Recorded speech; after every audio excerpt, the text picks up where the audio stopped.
There's no microphone if Actually, there There is. is. It's right there. oh, it is working. And there's We'll have this well, it's a little amp. Yeah. Oh, You brought in another amp. well, in that case, it's a little amplifier. Oh, But okay. it's, But we it can does hear the it. job.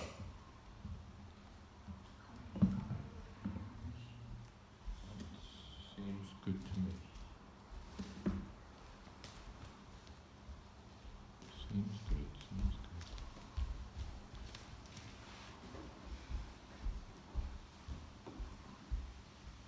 I thought I'd speak a little bit from a project that I'm working on, a book project. Let me just pull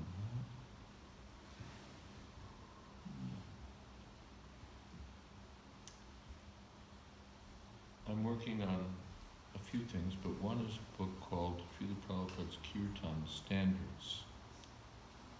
And the first premise of the book, of course the first premise is that there are standards, and the fundamental concept behind the whole enterprise is that we do things as taught through the parampara system. Is this okay, the microphone? A little closer. A little closer, okay. That's what I thought. This is better, right?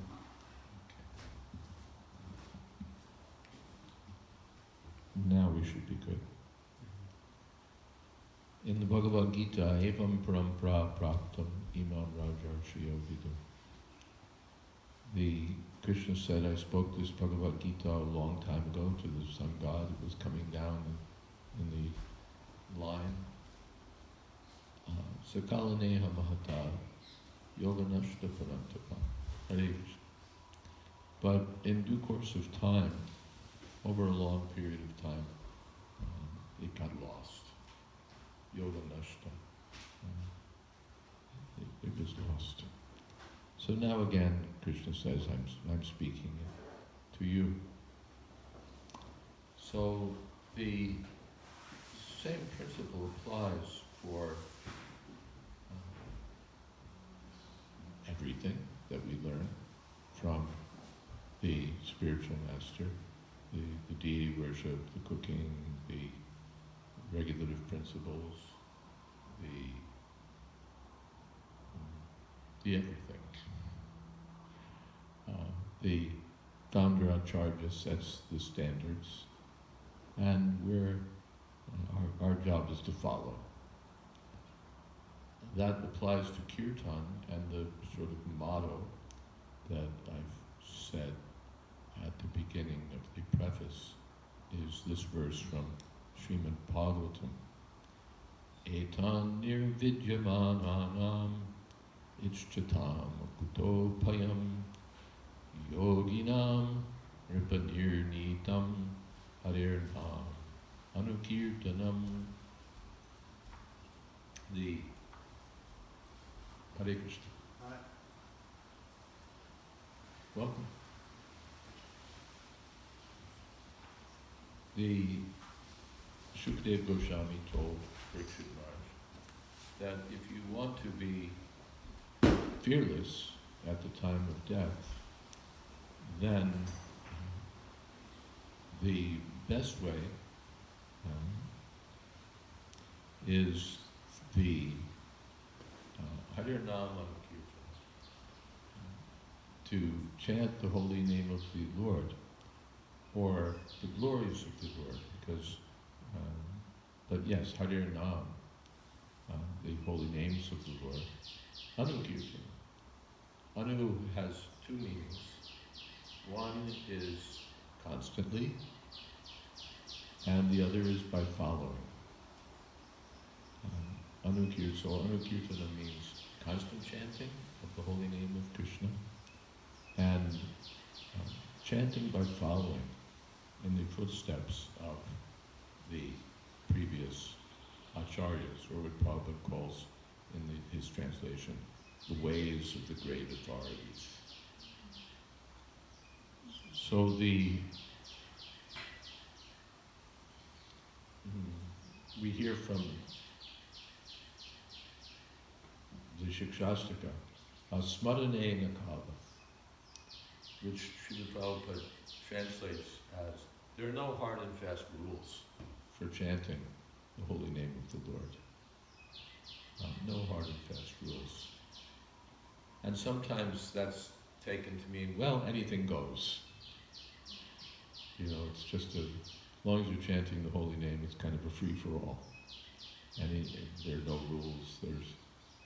But contextually, what it means is that in previous ages there were sacrifices performed for which there were all sorts of rules. It was like a rocket launch. They don't publicize rocket launches these days, I think, the way they used to. When we were growing up, it was a big thing when they would launch a satellite or something from Cape Canaveral, as it was called then. Then it would all be on public television and everybody would be watching it. Bring TV sets into everybody's classroom so we could watch it. Wow, right. You bring in the television sets to the classroom so that everybody could see the launch. And it was very precise. It had to be at a certain, the weather had to be right, the rockets had to be working properly, everything had to be exactly right. And the buzzword back then was all systems go.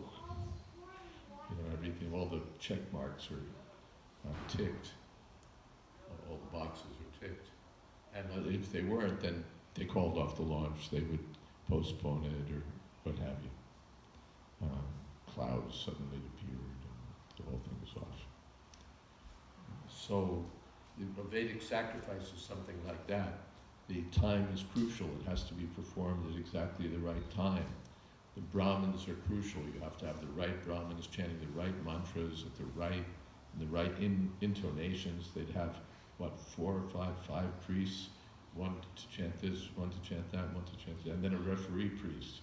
Because if somebody chanted with the wrong intonation or wrong pronunciation, the whole thing could be set off. That happened with Indra. He wanted to perform a sacrifice by, what was it? Twashta. Wanted to create Indra's enemy. Right, he wanted to create an enemy for Indra, but he chanted it not exactly right, so he got someone for whom Indra would be the enemy. So it was the reverse of what he wanted, because of a pronunciation discrepancy. So these Vedic sacrifices were very particular. If some animal or low caste person entered the area of the sacrifice, call it off, start again. But the Sankirtan Yajna, the sacrifice of chanting the holy name, Smarane Nikala, there's no consideration of time, of proper time, proper place.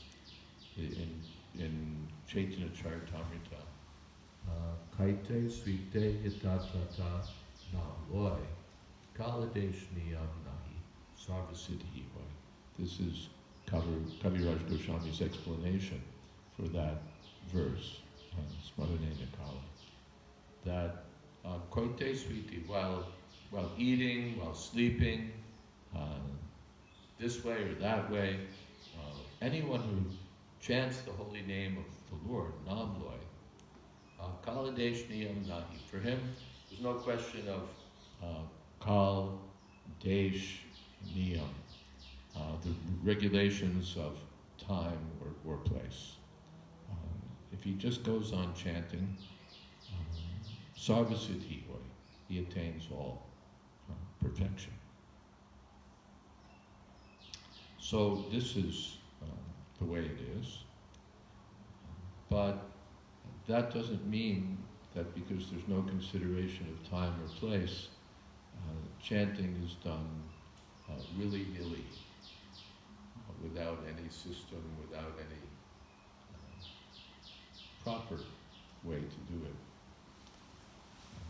So Of course, rules and regulations are not everything. It's not that the most important thing in chanting is to observe this rule and that rule and this rule and another rule and a long list of rules.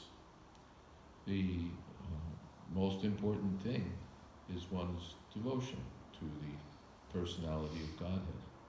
Even if the pronunciation is wrong, even if this or that may not be on target, if one is chanting with devotion to Krishna, that devotion is the essential thing.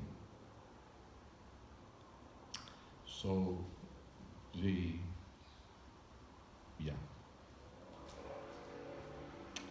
but Srila Prabhupada did teach us standards for chanting, how to chant.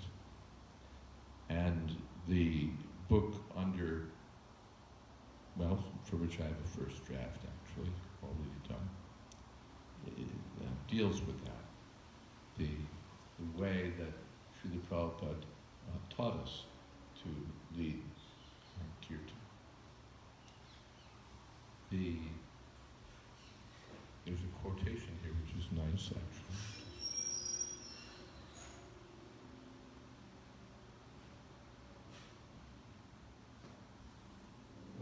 This is from Satsrup Das Goswami.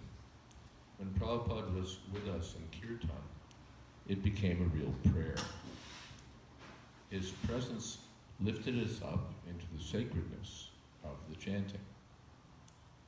He was the person who brought the chanting to the West.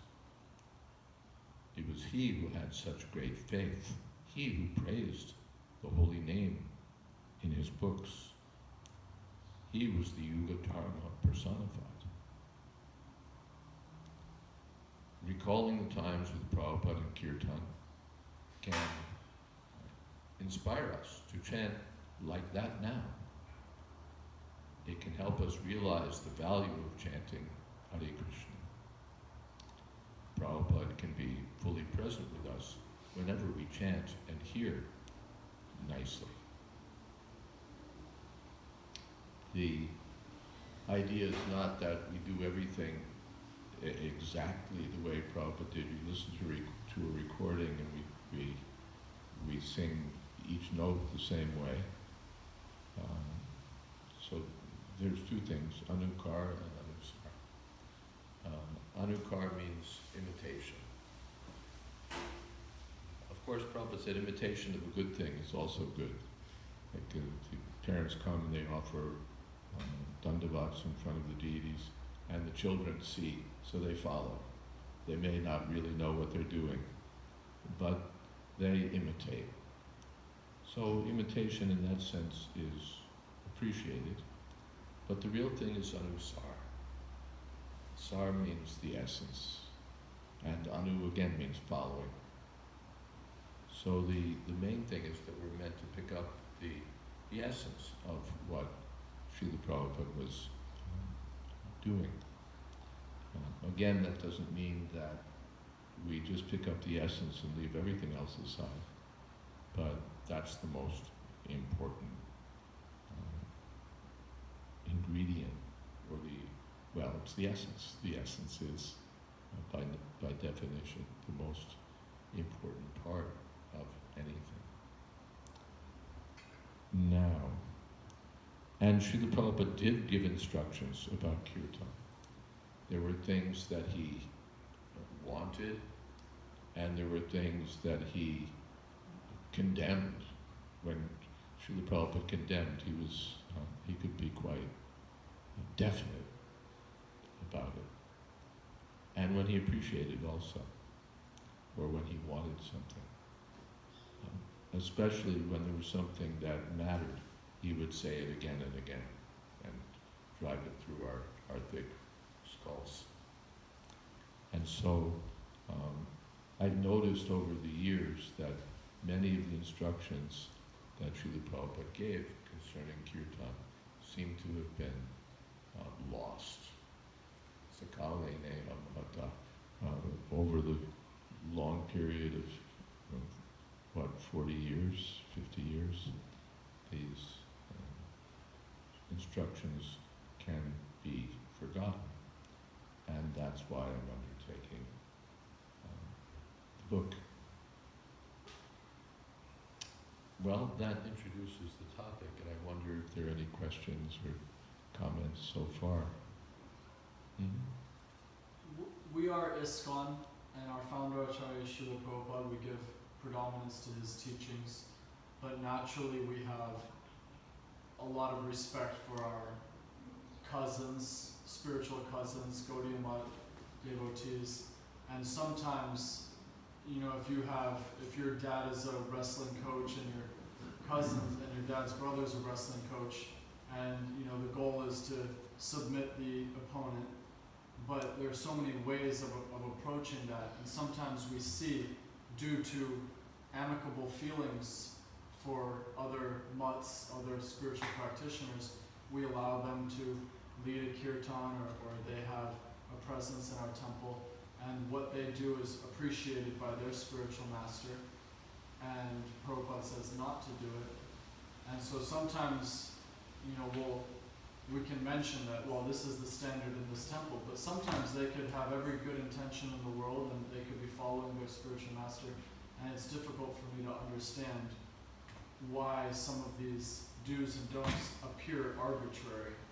They don't appear in Shastra necessarily. It almost seems like a personal preference of Srila Prabhupada's, and I don't quite understand how to balance that against, you know, other mutts doing differently. Yeah, it's a good question. We see that in Gaudiya Math they sometimes do things differently, and sometimes we have friends from other mutts who come and they do things according to their standard, because that's who they are. And naturally on such occasions it's not our business to bust in and say, wait a second, we do it this way. They have their standard, and we can appreciate that. They're coming from the same family, and our yes, so we, as we say, cut some slack. We don't have to say, wait, our rule is this, our rule is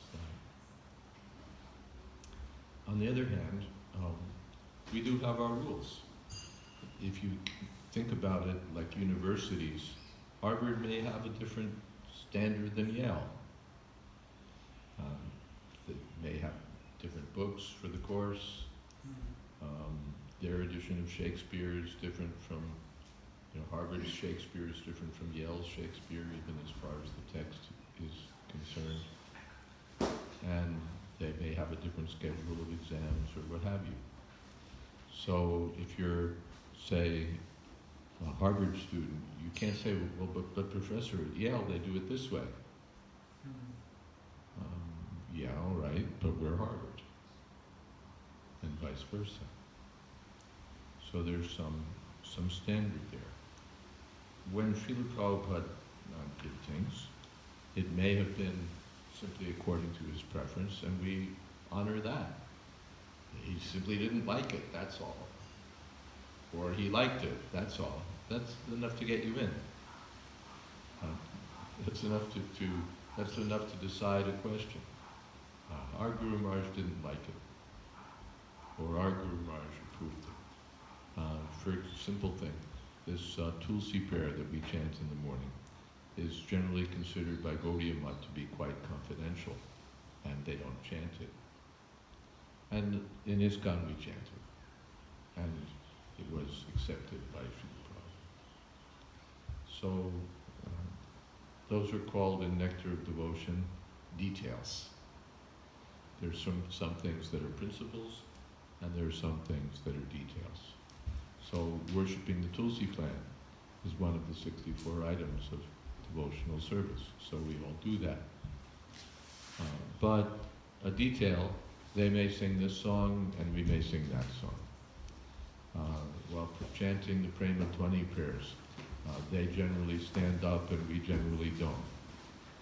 And that's not really a standard set by Srila Prabhupada, but it's simply, well, we do things differently over here.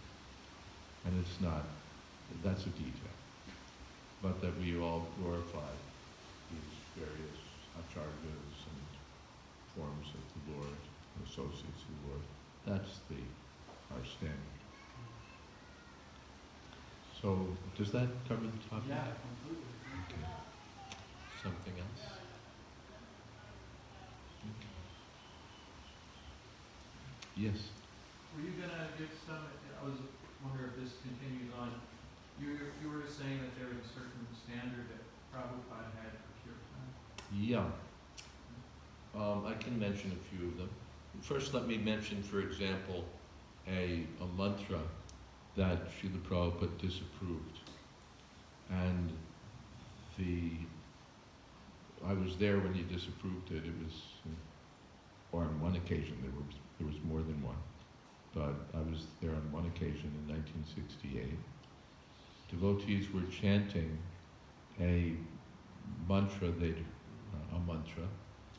Hey Krishna, Govinda, Hare Murari, Hey Nata Narayanam, Vasudeva.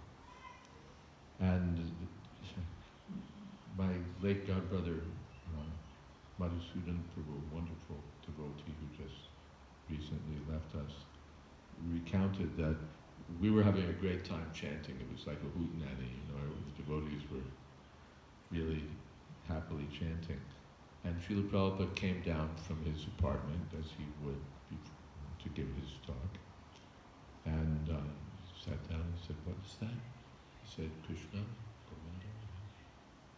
And devotees knew something wasn't, there was a question. That's not bona fide, Srila Prabhupada. Prabhupada said, that is chanted by the Mayavadis.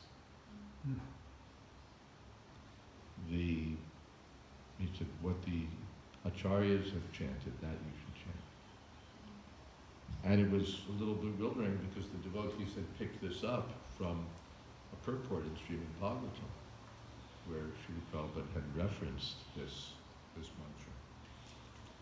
And what we didn't realize is that Srila Prabhupada wasn't saying, now here's another mantra you can chant, but he was referencing it the way you might reference Shakespeare or even Shankara. Prabhupada would, cite it as like citing your authority. Like if I give a Bhagavatam class and I cite the Declaration of Independence, it's a kind of authority, but that doesn't mean that now the Declaration of Independence is our Shastra. So Srila Prabhupada was citing this common and popular song, but that didn't make it a traditional mantra in our line. So then Srila Prabhupada taught us the Panchatattva mantra, Shri Krishna Chaitanya Prabhu Nityananda, Shri Advaita Gadadhar, Shiva Sari, Gaur Bhaktivinoda. So that's an example. Of course, that's no longer in style, that mantra, but as an instance. Another ashram might chant these, different mantras. In Gaudiya Math, they don't chant that. But maybe something, Yeah, some, like for example, there's another one, what is it?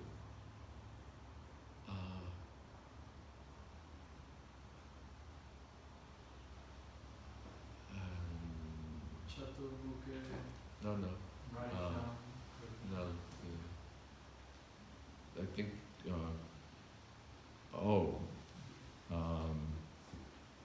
Gopala, Devaki Nandana Gopala, which I think is chanted by some other groups that, almost like the way we chant Jaya Radha Madhava, is a consistent part of their liturgy. And Srila Prabhupada disapproved it. He disapproved it. So, yeah, so that would be an example. Coming to sort of more contemporary things that we actually find. Srila Prabhupada gave an instruction in Chaitanya Charitamrita, in a purport. There's a section where Chaitanya Mahaprabhu has just taken sannyas. And he's wandering in the Rardesh, the place where the Ganges doesn't flow. And he's chanting, Haraye Nama Krishna Yadavaya Nama Gopal Govindaram Sri Madhusudan. And commenting on this verse, Srila Prabhupada says that we're already accustomed to chanting the Panchatattva mantra, Sri Krishna Chaitanya Prabhu Nityananda, Sri Advaita Gadadhar, Sri Vashadi Gaur Bhaktavrinda, and the Mahamantra, Hare Krishna, Krishna Krishna, Hare Hare, Hare Rama, Rama Rama, Hare Hare. It says now, these, along with these two lines can be added. Haraye Nama Krishna Yadavaya Nama Gopal Govindaram Sri Madhusudan, especially in Mayapur. These two lines. But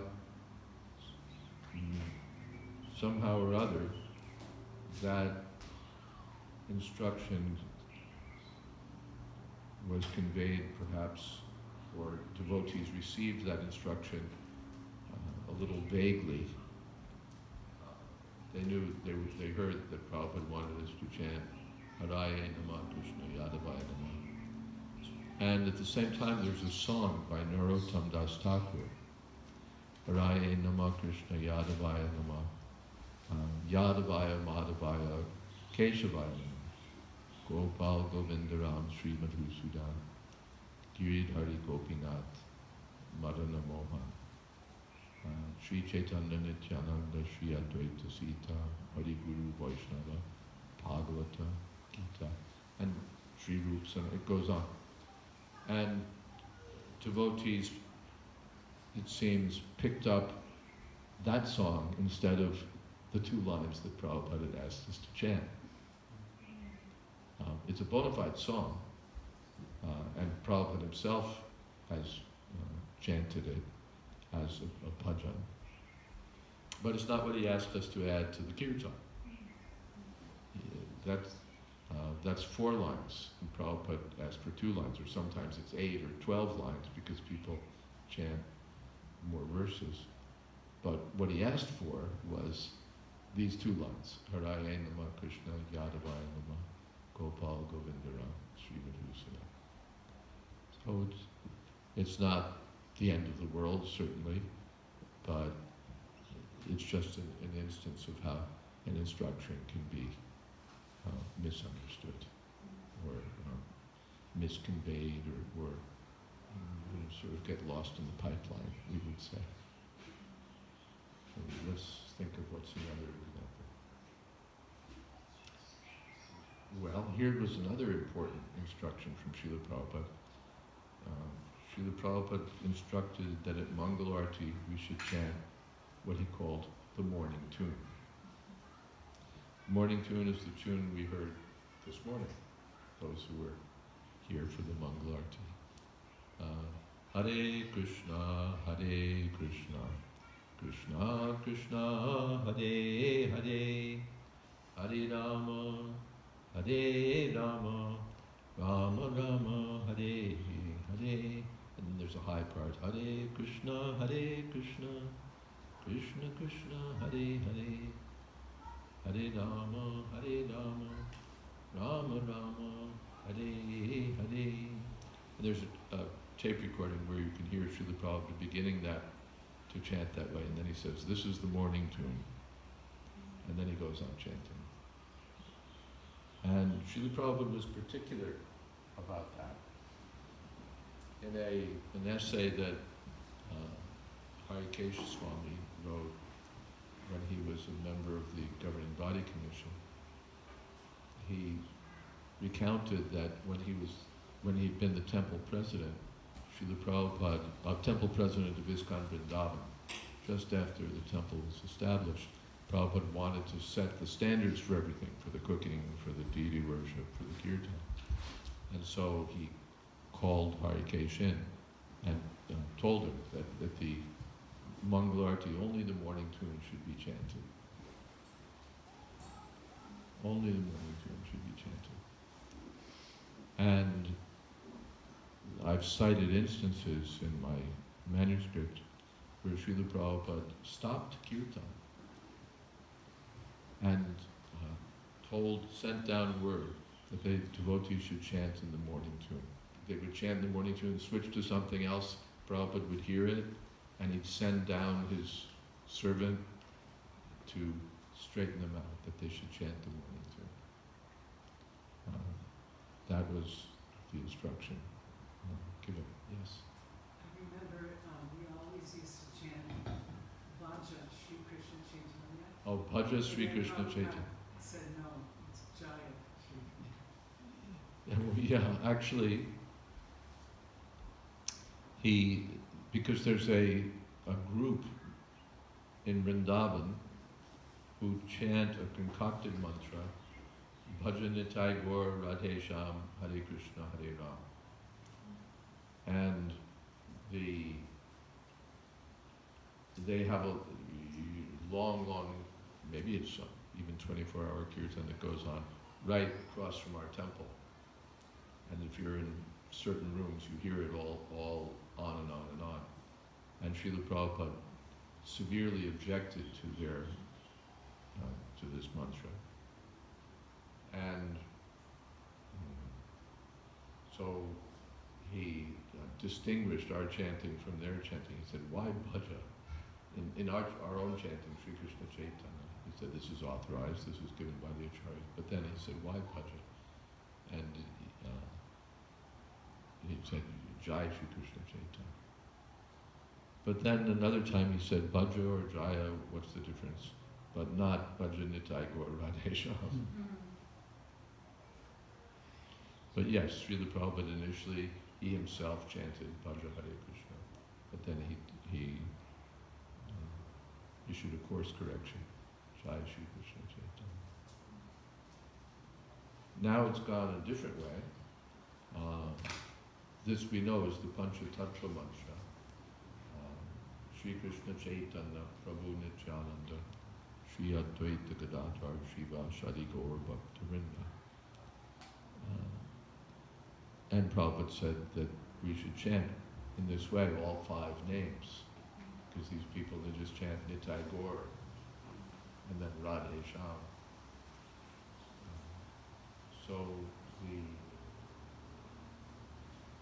But now we've heard a new Pancha Tattva mantra, Jaya Pancha Tattva, Jaya Pancha Tattva, which Prabhupada didn't give us.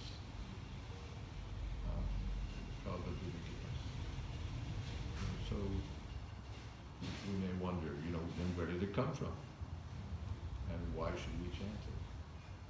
Prabhupada gave us Sri Krishna Chaitanya Prabhu Nityananda Shri Advaita Gadadhar Shiva Adi Gaur Bhakta-vrinda. But we've kind of developed a Jai thing where there's lots of Jais chanted. Jai. It can really go on. And devotees are,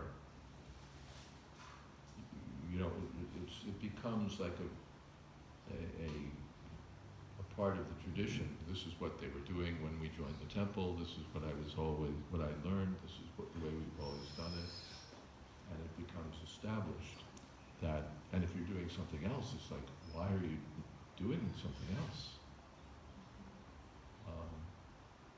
But if you hear Srila Prabhupada's Kirtan, he chanted the Mangal Charan prayers, Vandeham Shri Guru, Shri Krishna Chaitanya, Hare Krishna, and nothing else.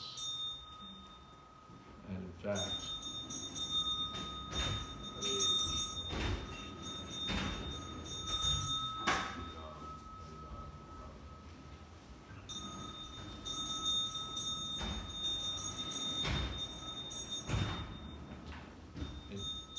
Harikesh recounts that this was Prabhupada's instruction to him about the Kirtan in Vrindavan. He said in the morning, the Guru song, that's what he called it, which meant Samsaradava, the Guru song. The Guru song, Sri Krishna Chaitanya, Hare Krishna, nothing else. he said, and in the evening, the Arti song, Shri Krishna Chaitanya, Hare Krishna, nothing else. That was the instruction that he gave. But it's become a thing that you're supposed to chant the names of the deities, which Srila Prabhupada didn't. And I got castigated by one of my godbrothers that we're personalists, so we always chant the names of the deities. You know, what is this, that you're in front of the deities and you don't chant their names? But Srila Prabhupada was a personalist, and he didn't. Now he did give permission. There's a letter to my godbrother Shrutudev, who was the temple president of London at the time, and he asked permission because there's a song glorifying the Goswamis of Vrindavan in relation to their deities. Radha Damodara Radha Damodara Radhe Jeev Goswami Prantarhe. So in that way the song goes on. So he asked permission, could we chant Jai Landanisha, Srila Prabhupada, Prantarhe? And Prabhupada said, yes, you have my permission. So, yes. But now it's become like de rigueur, but you have to chant the names of the deities, otherwise something is really wrong with you. You're off Prabhu. You're drifting into impersonalism. And not only do you have to chant the names of the deities, you have to chant the names of all the deities. I was recently in a temple, they chant the names of the deities, the small deities, and the deities. You know, the Nitai Gaur, they have Radha Krishna, they have little Radha Krishna, and they have Jagannath. So they chant all, in the Kirtan I was there, all those names. Then you go to Kirtan, sometimes it's all those names, plus, you know, I lost my heart in Vrindavan, so then it's Radha Sham Sundar and, you know, because Vrindavan. Or Radha Madhav, if we're from Mayapur. And it goes on. Sometimes if there's another temple not so far away, then they chant the names of those deities also, because, you know, I guess it makes for friendly relations between neighbors. And you know, sometimes it can just go on and on. And I got a report from Brazil that when you chant Jai Jagannath, you also have to chant Jai Sudarshan. Because the Sudarshan chakra is there. You have to chant Jai Sudarshan, otherwise it's an offense. And you know, that's how the devotees were being instructed. And it can go from the sublime to the ridiculous, where, you know, if you have, like in some temple, there's one temple, the deity is called Radha Krishna. And so their mantra is Jai Radha, Radha Krishna, Radha, Radha Krishna. Because there's a pattern, you know, da da da da da da da da da da da. So that's the most important thing. Your mantra has to fit the pattern.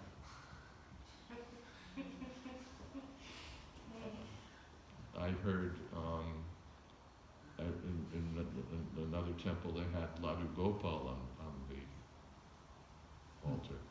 Radha, Ladu Gopal, which is rasabhas, and, you know, incompatible mixing of rasas, of tastes. So what else have I heard? I've heard some really wild mantras out there. Someone was in a very respectable sannyasi was in New Dwarka, and he was from way out of town and didn't know the names of the deities, so he leaned over, as we often see that someone leans over to find out the names of the deities, because you're supposed to chant the names of the deities.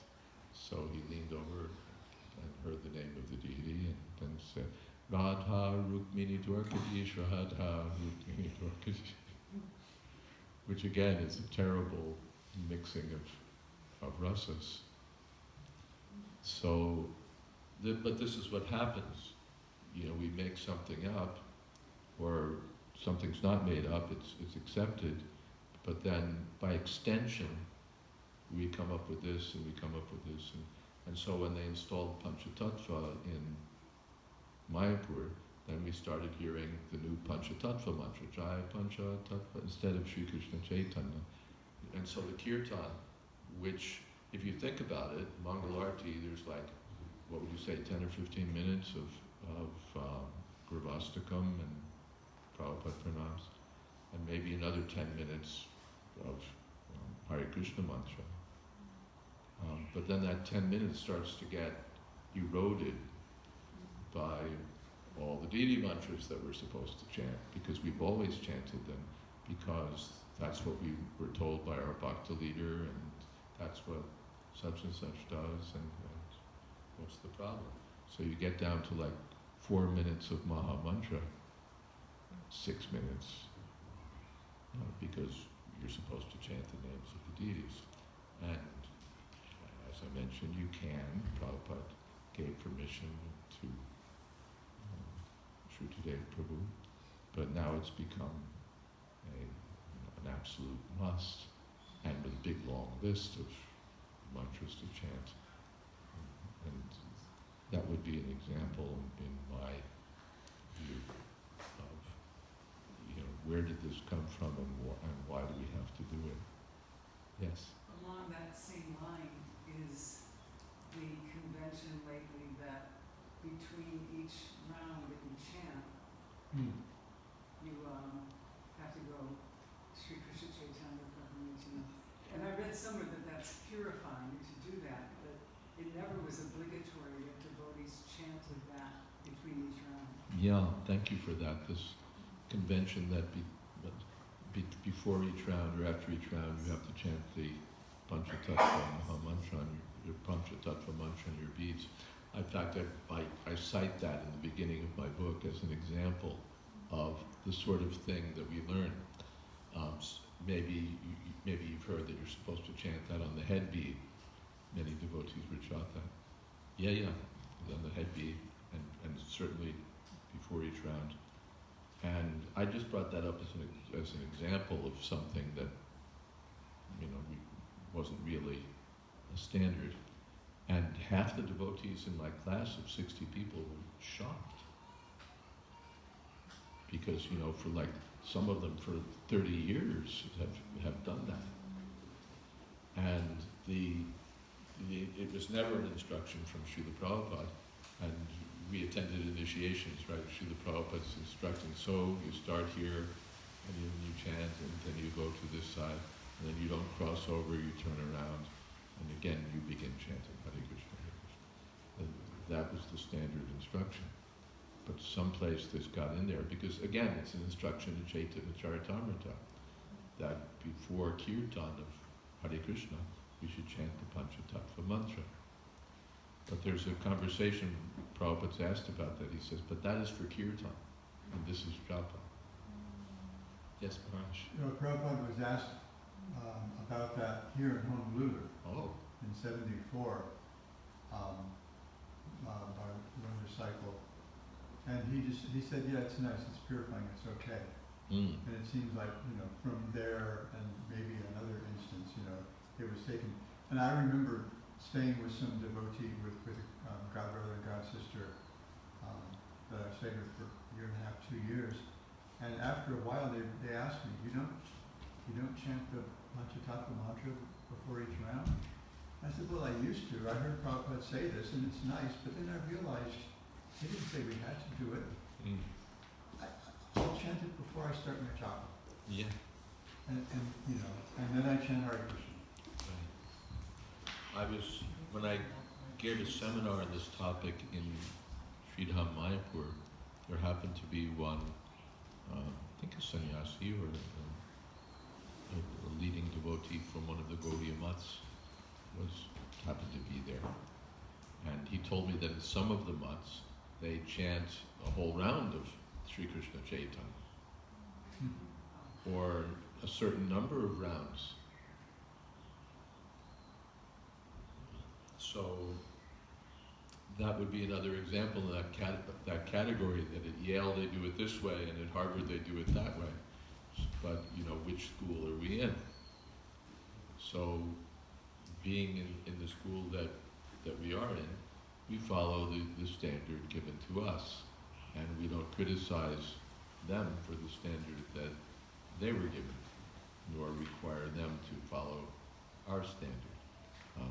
We respect the different standards, but we stick to our school. So as Maharaj mentioned, it's good.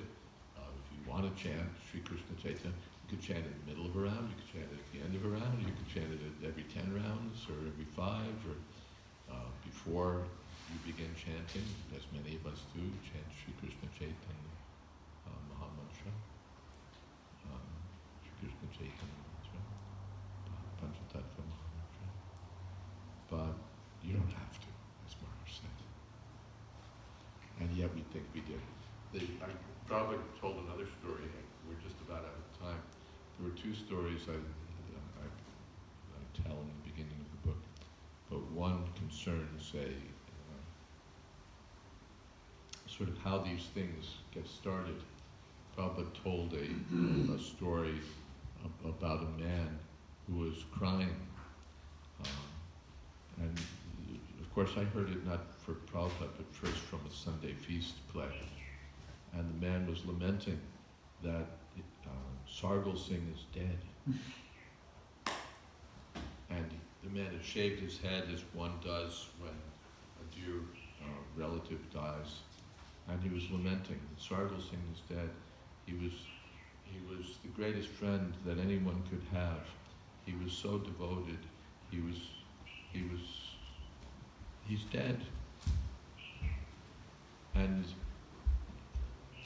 the grocer that he told this to was so moved that he also shaved his head and also began lamenting the death of Sargal Singh. And it went to the next person and the next person. Soon the whole village was crying for the lamentable death of Sargal Singh. And the mayor shaved his head, and finally it went to the governor, and it went to the king. And everyone's lamenting and crying and shaving their heads, and the king said, who's Sargal Singh? And no one knew. So it went back down the line, who's Sargal Singh, who's Sargal Singh, who's Sargal Singh. And finally they discovered that the original mourner was a washerman, and Sargal Singh was his ass. The washerman has a donkey that carries loads of laundry, and the whole kingdom was lamenting the death of Sargal Singh. Started a religion.